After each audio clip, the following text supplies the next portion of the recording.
A special thank you to each of our subscribers who make this channel possible. Here's today's story. In a stark warning about the current political climate in the United States, Senator Bernie Sanders has voiced his concerns regarding President Donald Trump's recent decision to deploy the National Guard to Los Angeles. This controversial move comes in the wake of widespread protests against federal immigration raids, raising alarms about the potential slide into authoritarianism. Sanders, speaking on CNN's State of the Union, emphasized that Trump is rapidly consolidating power and undermining democratic institutions. He stated, "We have a president who is moving this country rapidly into authoritarianism. He is suing media who criticizes him, going after law firms with clients against him, and threatening judges who rule against him." This sentiment echoes a long-standing fear among many Americans who believe that Trump's actions pose a significant risk to the foundations of democracy. The deployment of 2,000 National Guard troops has sparked outrage among California leaders, including Governor Gavin Newsom and Los Angeles Mayor Karen Bass, who both condemned the federal government's actions as unnecessary and inflammatory. Governor Newsom remarked, "The federal government is sowing chaos so they can have an excuse to escalate." The protests erupted following a high-profile Immigration and Customs Enforcement (ICE) raid in Paramount, leading to demonstrations across several neighborhoods in Los Angeles.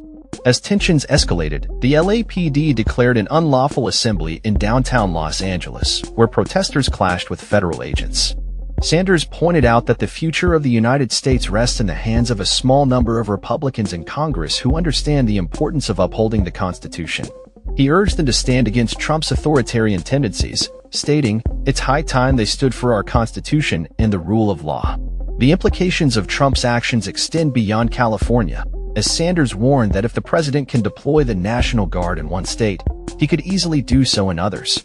This situation highlights the growing fear among congressional Republicans, who may prioritize their political survival over protecting democratic values. As protests continue, local officials and residents brace for potential escalation, with the federal government justifying the National Guard's presence as necessary to address what they describe as lawlessness. In a statement, the White House reiterated its zero-tolerance policy for violence, as Secretary of Defense Pete Hegseth warned that active-duty Marines could be mobilized if the situation deteriorates further.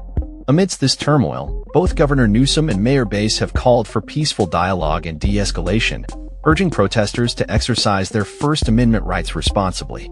The current political landscape raises significant questions about the future of democracy in America and the role of elected officials in safeguarding it. As Sanders aptly pointed out, the responsibility to protect democratic principles lies with those in power, and their silence could have dire consequences for the nation. The American public is left to ponder, will lawmakers rise to the occasion, or will they allow the forces of authoritarianism to take hold? That's all for this story. We upload videos every day covering many different subjects, so hit that subscribe button to stay informed. Thanks for watching.